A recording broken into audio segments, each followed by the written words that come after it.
You're listening to Cottontail's podcast, part of the Silicon Valley Black Project, which produced the documentary film A Place at the Table about the Black pioneers of Silicon Valley.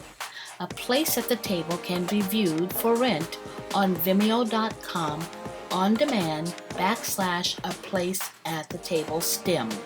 Through Cottontail's podcast, the Silicon Valley Black Project will continue to recognize the contributions made by African Americans. We will be featuring African American professionals, technologists in the fields of engineering, administration, and entrepreneurial pursuits from the past and present. Today, we're talking to John Spears. He has been called a jack of all trades, master of none. Growing up in the San Francisco Bay Area during the days of hippies and rampant drug use, John was faced with some difficult life choices along the way. You said your father passed away when you were 15, and that sent you into a spiral, and not a good one. I didn't spiral up. I didn't spiral down. I call it the ship without a rudder. Because instead of going in a straight line somewhere, I was starting to zigzag and float and just kind of feel my way through this thing. And I looked at my life several different ways. I know who I am and I know what my values are, but you can be seduced and really taken off track by your environment if you allow it to. I have 5 younger brothers, and because I was older, I didn't hang out really too much with the younger cousins or brothers. And that was a godsend because one of our cousins led some of the other cousins into drug addiction. Wow. 3 of my brothers were found alone. Well, the middle one, he had a roommate, the same thing. He woke up out of his sleep and laid back down and died. Wow. The one that was on methadone was just, that's a whole nother story. Yes, But, yes. then the other 4 of them died as a result of their childhood, the way they started in childhood. 4 of them died as a result at different stages of their life. Yes. I got 3 notices in the mail: City College, postal job, and the draft. Mm-hmm. So the draft superseded those other 2 when I went into the military, and was really kind of I was saved in a way because I wasn't out on the streets of San Francisco trying to find my way or being subjected to what was going on in the neighborhood, drugs and alcohol and a lot of other things. You know, my mother was trying to raise 5 boys by herself. We had a property there on the Visadero Street. She was not employed. My dad was working. He injured his back. Everything's kind of vague. I think he was a chef or something, or cook at the Sheraton Palace Hotel. And slipped and injured his back. And then wound up being a short order cook or something at TikTok Drive-In on 3rd Street near where the Giants ballpark is. Yeah. That little bridge there. Yeah. There was a TikTok Drive-In there, and I used to go down there to watch him work or to meet him at work, and he'd always bring home all these day-old donuts, and we thought that was the greatest thing in the world. It was. It's pretty cool. Yeah, he'd bring home a dozen or 2 of those donuts, and we had a ball. But so my mother kind of struggled, you know, and then she remarried. Mm-hmm. By that time, I was in the military and Went to basic training in Seattle, advanced training, medical training in San Antonio, Texas, and then on to Germany as a medic. So while I was at a medic unit in Hanau, Germany. We were in Frankfurt, and then they moved us to Hanau. which is like going from San Francisco to Hayward or something. Yeah. San Francisco to San Jose, something like that. So I also went to radio teletype school and learned Morse code. They put me in a room about the size of an average, I don't know, toilet, closed the door, put headphones on me. I guess I learned discipline that way because I'm very comfortable sitting in a room alone by myself. I'm very comfortable. So that elevated me from ambulance driver, the back of the line, to the very front of the line. As a radio teletype operator, I was the company commander's Jeep driver and radio operator. So I went from a big, nasty radio teletype truck or ambulance to a nice little Jeep with 2 cool radios and 2 big antennas hanging over the side. I was Mr. Cool. I stayed clean and starched all day. And then I took a dare from this kid who dared me to go out for the football team with him. And so, first day of practice, I showed up. I get there, I get dressed and everything, and I'm looking around for him. Guess who's not there? He wasn't. I practiced with the team, and I've always been athletic and coordinated and all that good stuff, so I made the team. I was a starting tight end. Mm-hmm. And then I was on the kickoff team. We won our division championship and lost in the championship game.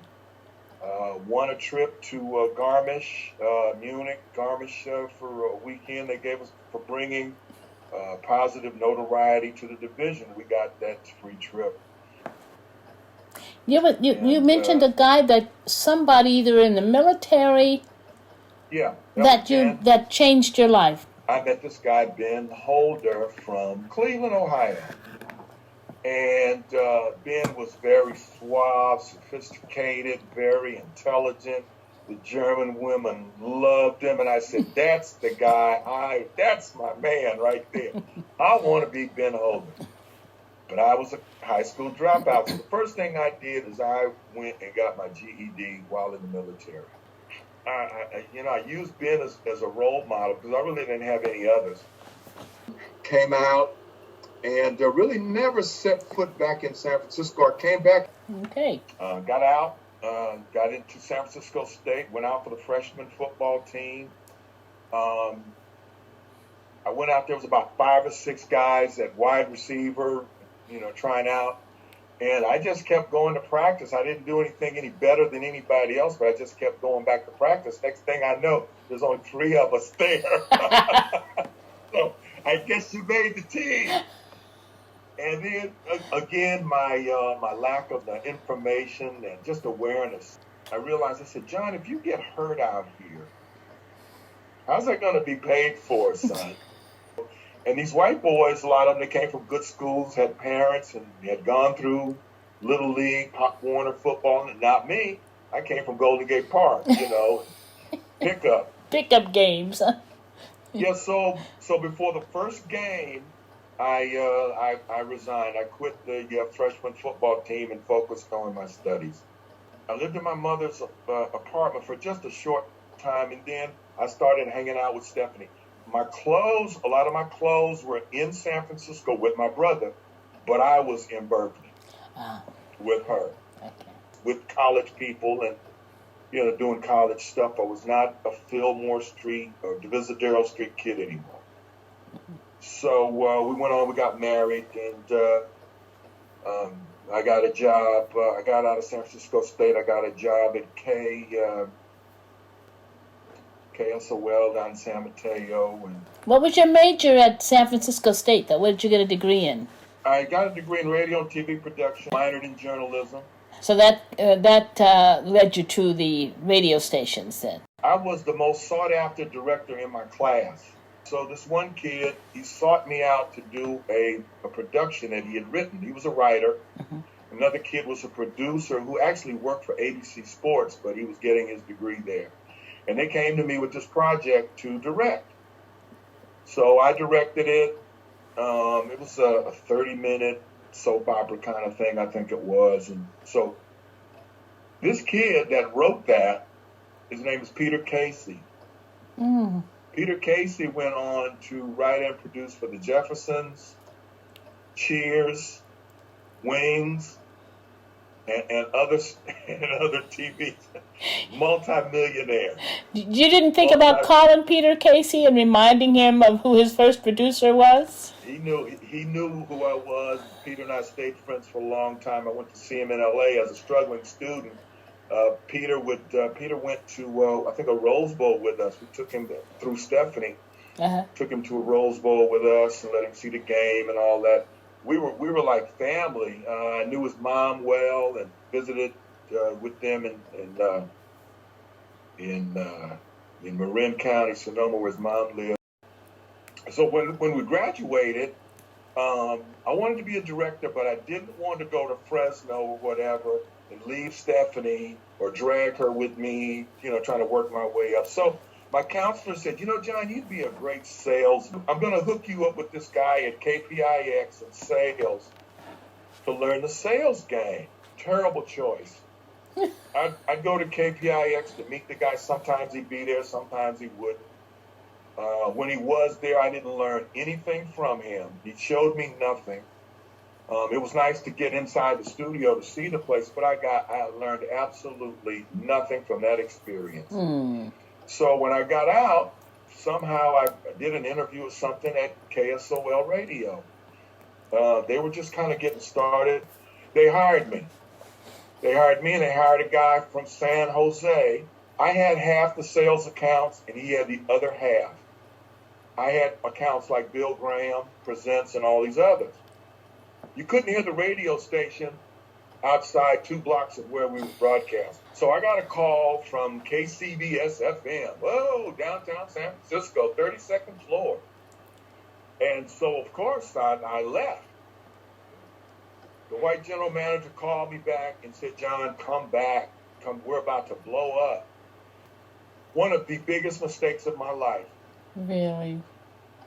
Had I stayed at KSOL, you would not be talking to me right now. They moved their tower to Twin Peaks in San Francisco. And when they did that, you could hear that signal everywhere. All I would have been doing then is answering the phone, writing contracts. Little did you know. Little did I know. I wound up at KCBS FM, which was KSOL. People would say, oh, yeah, I know that station. That's the news station. I'd go, no, it's the music station. Oh, what kind of music do they play? I said, oh, it's kind of easy rock. They said, okay. And I'd say, here's the station here. They couldn't hear it. They couldn't hear it in certain parts of the Bay Area. So I left. I got a call from this lady, and I had met her just in the business, running around to radio stations and things. And she said, John, they're interviewing people at CBS Records. They're opening up a new department in sales. So go down there, give them a call, and get an interview. So I did. I went in my suit and tie. Yeah. Everybody else was in T-shirt and jeans. Because that was the attire of the music business for most of those guys, because they were working in warehouses with records. Right. I got the job. 2 reasons. I had a suit on, and I was already employed by a radio station. Yeah. That nobody could hear. Yes. Kathy, I lasted 1 year. It was a meteor that burned out in that year. I walk in the door, they hand me an American Express card. They give me my own office at Stewart and Mission Street. Wow. My own in the office, Kathy. A full, what do I need? A full bar. You'll see. Kathy, they gave me an American Express card. How many concert tickets do you need for Santana at the Oakland Coliseum? Oh, my. How about 25? 5, and I gave 5 out to the radio stations, and I sold the other 20 for profit. That's just for the Santana concert. I How hear many you. albums do you need to promote the Santana's new album? How about 150? Okay. Kathy, 25 went to the radio stations. Where did the other 125 go? Don't know. Kathy, I had a brand new 320i BMW. Kathy, it was ugly. It was ugly. Did they notice? Did they notice that you were getting a little out of hand? No, it was, they just come out of that payola phase where you were paying people straight up. Now you did favors, which was kind of the same thing. Right. You know? So it was kind of the business, but you had to be slick about it or whatever. But I was there 30 days, and I'm at a convention in London. Who's the dinner entertainment? Oh, how about the Beach Boys? How about Santana? You know? Yeah. So it was just crazy on and up. So during the day, I'd go to radio stations and take people like, I visited the radio stations, it's only 4. Or I could go to Monterey and get a room at the Hyatt or whatever, stay at Monterey. Come on, you could do that in a day, go back to Oakland. Nah, I'm going to stay, spend the night. And I got to go down to Monterey. That was as far, I think, south as I went. I didn't go very far north. There's no radio station. No. There's only 3 or 4, KSFX, KSOL, KCB. I even started doing K-Jazz. I broke some records at K-Jazz even. Remember KRE? No. KRE, what? KRE was over in Berkeley, off of Ashby. Okay. And then just around the corner was KDIA, also on the bay over there. Yeah, KRE was an FM station. And I'd go over there sometimes and hang out at night with the DJ. And, have a drink with them or smoke a joint or whatever it took to get some records played. Because you know what top 40 means, right? Yes.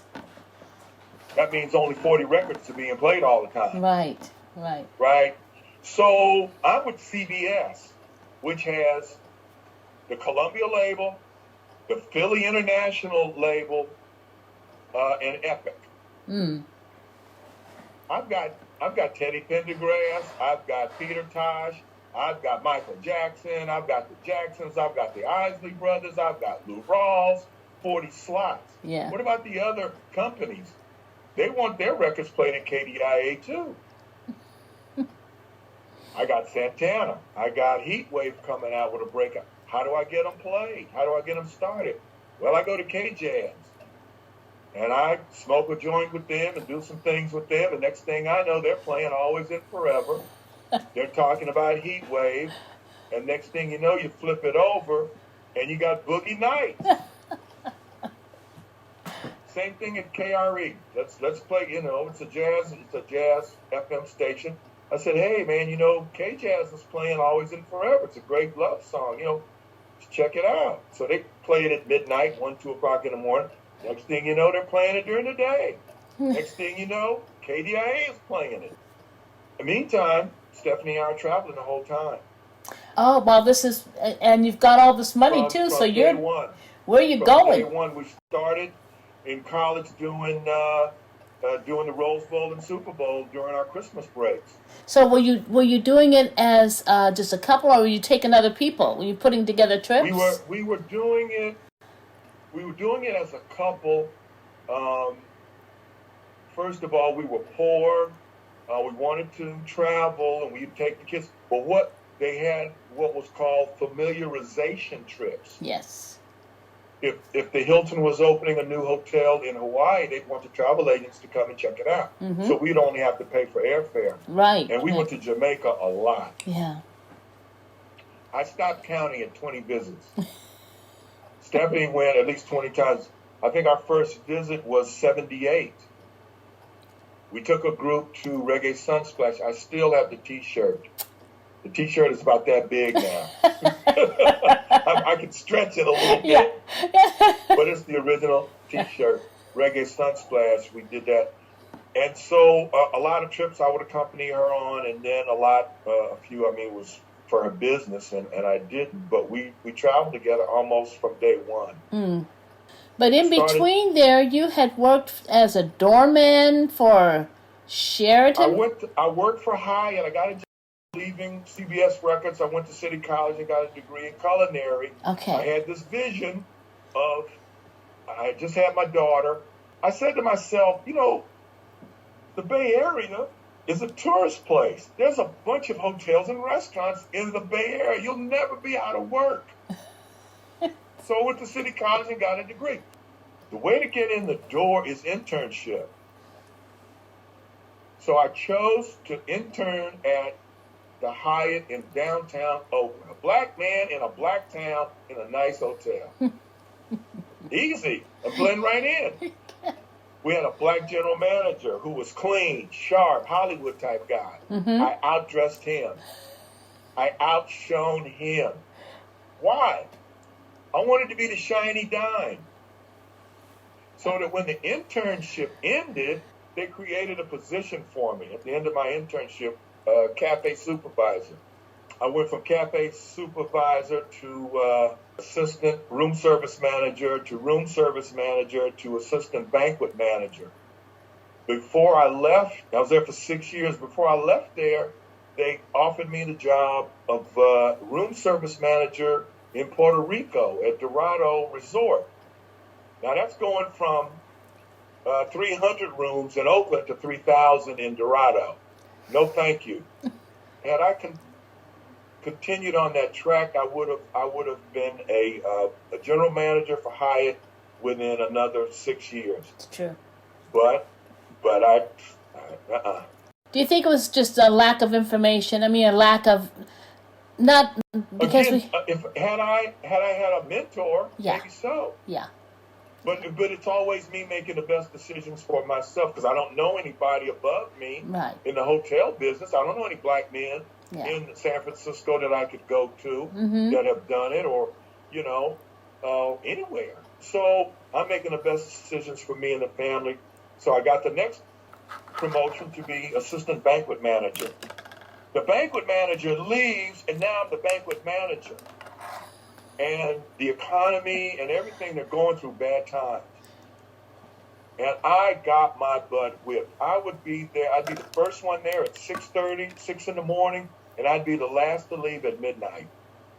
And the waiters were making more money than me. Oh, my. So that $20,000 and $21,000 a year was like 85 cents an hour. That was no money. No. So I left there and worked at a couple of smaller hotels in the area, Clarion and Hyatt or some of these other. Then I had worked in security in hotels too while I was at San Francisco State. That was I ran into Demi Moore. They were doing a movie in San Francisco. Demi Moore comes in one night drunk from partying at the hotel. I had to escort her to her room. I got a job as doorman at the Hyatt. My second stint at the Hyatt, I got a doorman job. Mm-hmm. Loved it, worked there for 6 years, and then I got a job listening to my cousin. Got a job, I had an opportunity to work for the city and county of San Francisco as a bus driver. The guy, he was a retired San Francisco policeman. He was working there in security. And he was a nice guy, and I used him for counsel. And he said, John, anytime you have a chance to go to work for the city and county of San Francisco, you do it. Yeah. Hyatt didn't have a real good retirement plan that I knew of. So I said, hey, I'm going to take a chance, driving a bus in San Francisco and work for city and county of San Francisco. So that's what I did. Had you ever driven anything that large before? Yeah. I had driven vehicles in the military. Did you have a license to drive that? Don't they have a special license for those? When you drive Muni, they train you. I see. It's all done in-house. I see. Okay. Yeah, for that, it's done in-house because you've got to learn to drive a bus that's on a wire, on a pole. Yes. That can only go so far. And it's all positioning and angles. Okay. you know. Yeah, but you got to have some awareness about other people driving. Especially in San Francisco. Yeah, especially in San Francisco. You know, I drove everything except cable cars because they're too prone to accidents. The electric trains, like the BART trains, and those cable cars are so accident prone because you cannot stop on a dime. That's what I would think, yeah. You just can't stop them. And people are so crazy, Kathy. They will sacrifice their new Mercedes. They're so enraged. A guy hit me with his car at Sutter and Kearney, trying to make a left turn on Sutter. Hit his Mercedes. He waved to me and said, don't worry about it. That's okay. And kept going. So it's in such a hurry to go somewhere. So, yeah, it was too nerve-wracking. So that's how I wound up at... How long did you work for them? 13 years. 13, okay. Yeah. Had an accident. Two guys said that I hit them on Ocean Avenue. People acted as though I'd actually run over two guys with an electric train on Ocean Avenue. Didn't see that in the newspaper, did you? No. Didn't see that story, did you? Because it didn't happen. But then here comes the spirituality. I didn't hit them. Never should have been fired, but, you know, I was a guy that they were paying a lot of money, $30 an hour, and Muni was trying to get rid of all of the $30 an hour guys and start with these 12 to 18 an hour guys. Uh-huh. Stephanie is so beautiful. When I went and told her that I was fired, she was saddened, Kathy, for about 90 seconds. And then she says, oh, well, we'll work it out. We'll make it work. I never went back to work for anybody. I did more in retirement than I did working for anybody. I don't know how or what happened, but it just did. And it's been you know, great since then. Stephanie retired.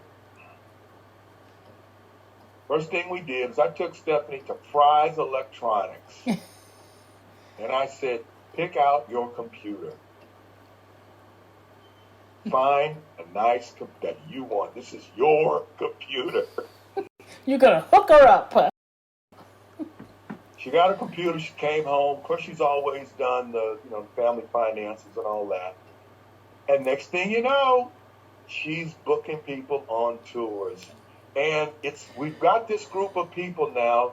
This guy came up to her, John Robinson came up to us, and he said, you know, you got to follow. John said, there are certain people who expect certain things, who have means, and they like what you're doing. They like your professionalism. And so basically he was saying, you're stuck with us. We've got 3 on the books right now that she's working on, in spite of the pandemic. Yeah, I got something from her about Fiji. Is that one of them? Got Fiji is up and running, been up and running. Europe, Italy, that's up and running, and Antarctica, believe it or not. I believe it. She just had some updated flyers put out on the website. Mm-hmm. Mm-hmm. And she's just knocking it out. I got a wedding this Saturday. That's right. I wanted to ask you about did you get into this wedding business because of your religion or just because you thought it'd be interesting to do? Neither. Okay. Kathy, I tell you, some things are just spirit-led. It's just the spirit leads you. It's some stuff that you've kind of been preparing for all your life and you don't even know about it. Mm. Pat asked me to take over the security on the ship, blended in my hotel and restaurant skills with my security skills that I had, and organization and communication. When I went to San Francisco State and City College, I didn't know that was all coming together 20 years later. No. But it did, so I did that for 18 years. And then she wanted me to do the religious program. Oh, Pat asked you to do that?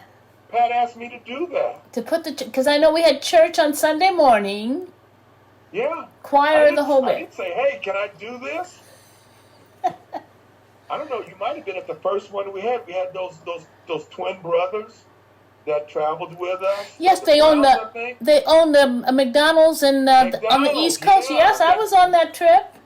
Yeah, they were deacons or something, and I don't even know what we had, some kind of tape recorder or something for music or whatever. But that's how we started. And next thing I know, we got choirs, we got full I was in several programs. of those choirs.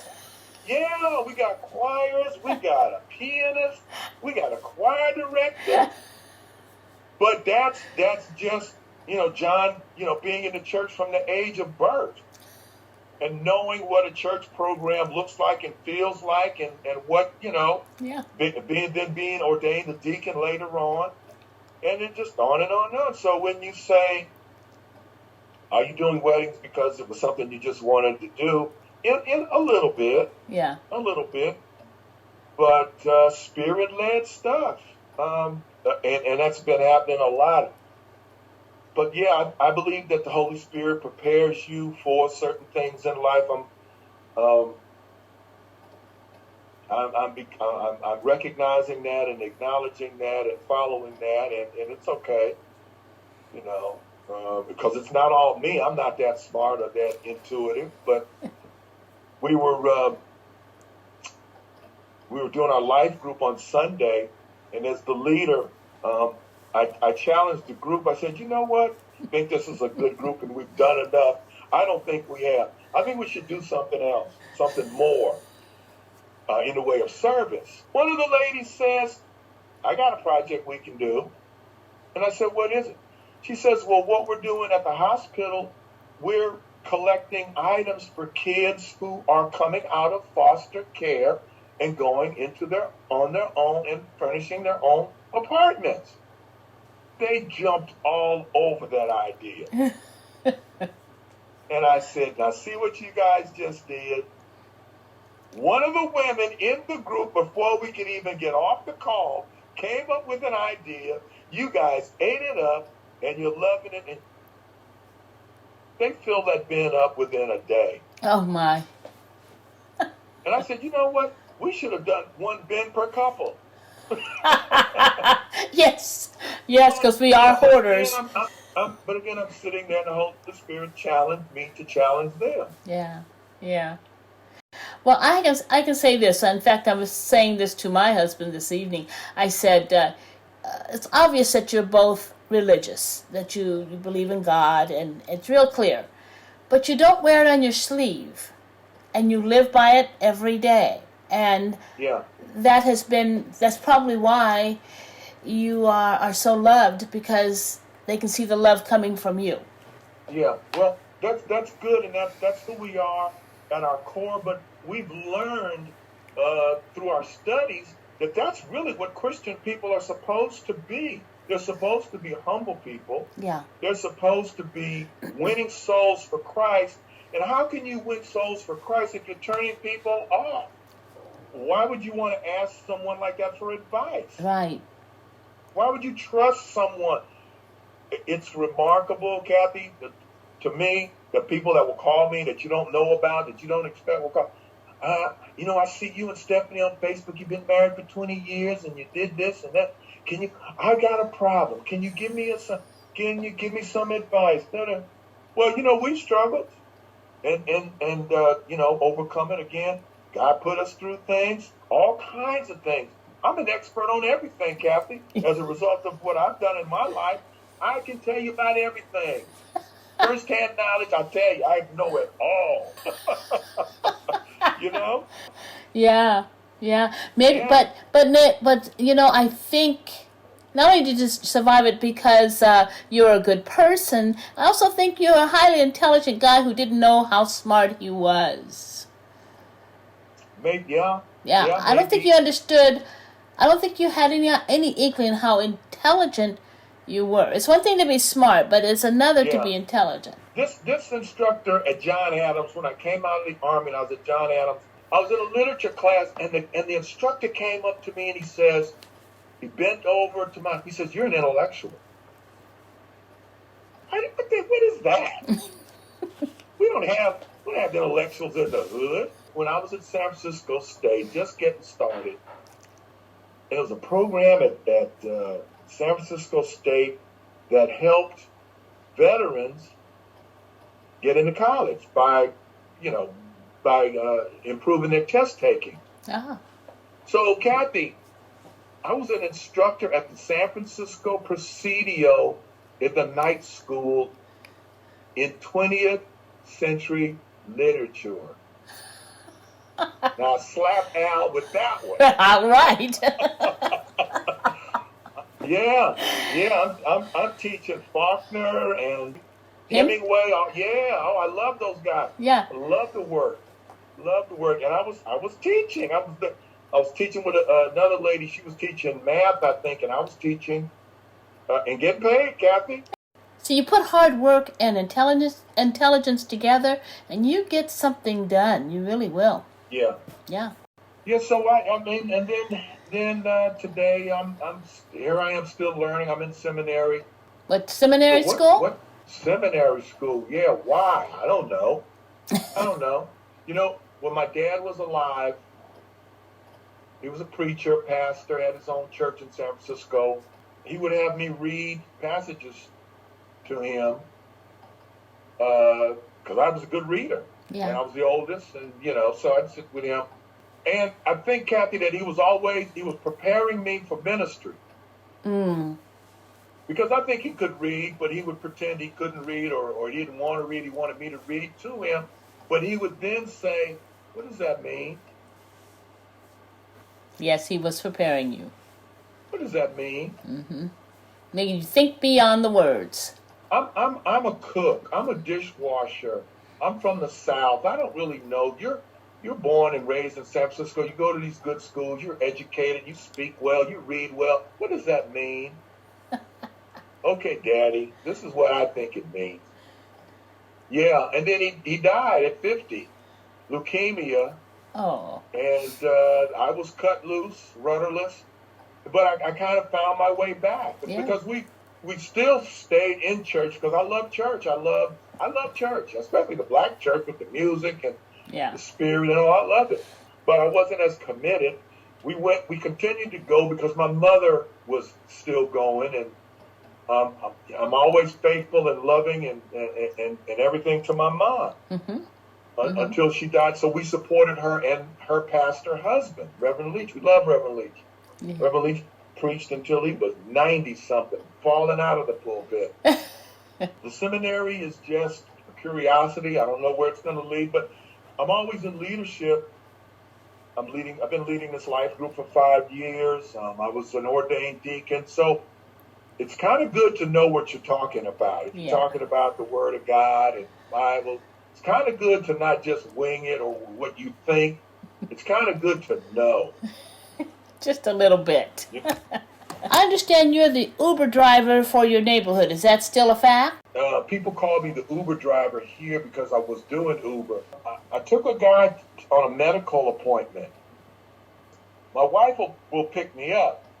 She'll leave work and pick me up. And I said, well, for another $10 or $5 or $10, I'll take you back home. Come on, we're retired and nobody's going anywhere. He says, let me ask her. And he said, that sounds, so he says, yeah, you can do that. I take him to the hospital. I take him to his appointment. He gets back in the car and he says, you know what? My blood pressure's been the lowest it's ever been. He says, it's probably because you drove me down here and not my wife. So I started taking him, and then my mortgage guy who lives here asked me to take him to the airport because I drove Uber. But you can't request me through Uber. Right. So I'm sitting out in front of his house. We're about to leave. A neighbor comes up and says, hey, Luis, where you going? John's taking us to the airport. He says, oh, really? John, will you take me to the airport? I'm going next week. So all of a sudden, this word of mouth gets going around. And then Stephanie starts doing a few things travel-related things for some folks here. Like booking some people. These ladies, 4 of them, were going to fly out of Sacramento to San Francisco and then take a cab downtown to the pier, to the ferry building, and get on a boat. Well, why don't the four of you get in John's car and drive directly to the pier? Right. Oh, this was Stephanie setting this up, huh? Yeah. Yeah. So they said, that makes a lot of sense. So I packed those four ladies in the Cadillac and their stuff and drove them directly to San Francisco. And I have since done other people, pick up and drop off San Francisco and Oakland. Uh-huh. In addition now to Sacramento Airport. So now I've done wine tours, I've done medical. And while we were gone in Africa last year at this time, I was gone for maybe 10 days or something like that. I needed two guys. To do your job? To do what you... to fill in. People are booking again already now. They're getting their shots and they want to get out. But I don't want to be too successful because then I'm not retired anymore. That's right. Well, John, that's if you had to give yourself a title, what would you call yourself? Renaissance man. Renaissance man. That's a good one. So the Renaissance man of... What do you think you are the master of, though? What do you think you're best at? Oh, I guess at this point, counseling. Okay. Counseling and advising, life coach almost they call it nowadays. I don't know. Do you ever meet anyone and act as if they're a stranger? As if they are? There's a connection there somewhere. Mm-hmm. There's a connection there spiritually, intellectually, emotionally. You look for the commonality between you and the individual. The connecting point, yeah. And see, that shows that you're constantly reading and finding that point. And when you find it, it's almost like instantaneous. Well, it's good. It comes in handy with the marriage business, talking to couples. Because a lot of them, the majority of them are younger than I am. Yeah. They look at the fire. They know it's a fire. And what do, Kathy? Jump in the fire. Stick their hand in the fire anyway. Yeah. And then tell you I burned myself. Right. Well, I'm sorry you had to burn. It's not to manipulate you. Right. I'm not using your feelings to manipulate. No, I'm telling you, it may take a while for it to sit in. That seasoning in that gumbo might take a couple of days, but boy, once it hits, you got something. Yeah. You might not realize it when you're shaking it. I'm kind of excited and a little scared about what this next door is going to open. What's behind that next door? Well, I'm gathering all of this information, all these interviews, because I think there's a history that we all have shared, and nobody knows we're even here, because most of the time, the story that we get is very similar to the one you told me about your brothers. That's what Black life is. And what I think I heard from you is that there is redemption, because another path was laid out to you, and you took it for the good. Yeah. I think having children and wanting the best for them and being a responsible father kept me straight as well. It's a struggle though. But life is tough. Life can be pretty crazy. Don't relax and think that you got it made, because you don't. You could slip any time. I met some very famous people. Sarah Vaughan, O.J. Simpson, Stan Getz, Red Fox, Abbey Lincoln. You sure you're not? I could write a book, Kathy. I could write a book. I got Mick Jagger in London. Yeah. CBS Records convention. I was complaining that how come, black music marketing, we're black music marketing. How come we're not doing anything? How come we don't have a party? All these other guys, okay, John, put a party together. Put storeroom guys was there from San Francisco with me. We're in the ballroom. We're trying to set the stuff up. And I'm playing music. It's not CBS Records music. This guy, I'm in London, England, Kathy. Right. The door opens. This guy hears the music. He comes skipping up, down next to the wall. He skips in front of me and skips away and back out of the room. Now, you can tell Mick Jagger's profile anywhere. Yes. Mick Jagger came in, skipped through the room, and left. Teddy Pendergrass. He's in San Francisco with me. He's got a new album coming out. And so we're doing KRE. I take Teddy Pendergrass to KDIA, which is on the Oakland side. I take him to KRE, which is a half a mile swing around there on the bay there. So we're about to go to San Francisco for KSFX for the interview. He says, "Wait a minute, I gotta meet these people."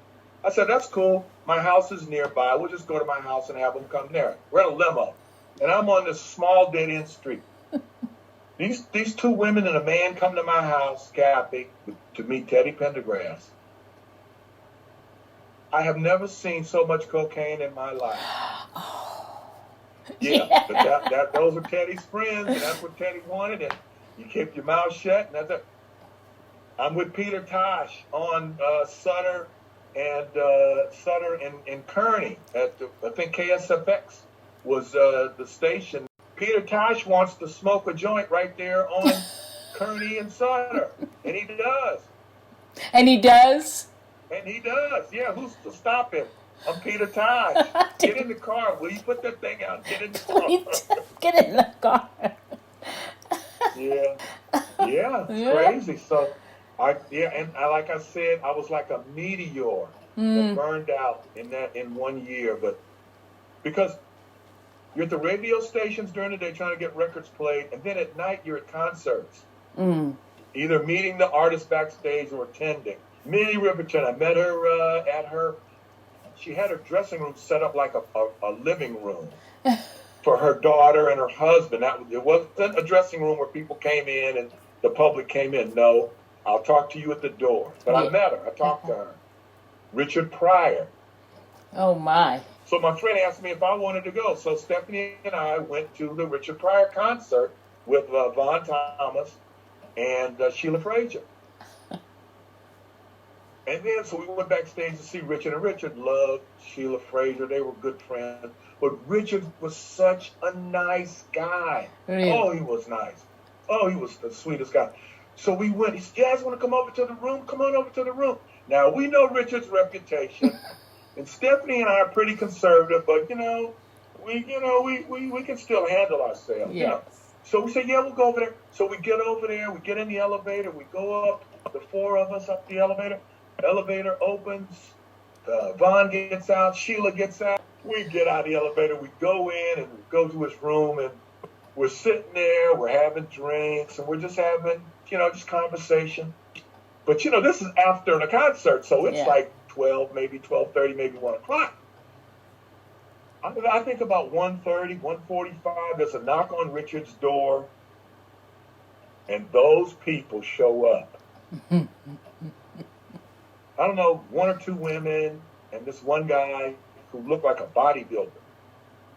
But he sounded like Minnie Riperton. And they went upstairs. There was a loft, an open area loft type format to the room. And so we could hear the voices upstairs. Yeah. I said, "Stephanie, it's time to go." Yeah. We said good night. Nice talking to you. Nice meeting you guys. But don't you find that some of those people are some of the loneliest people in the world?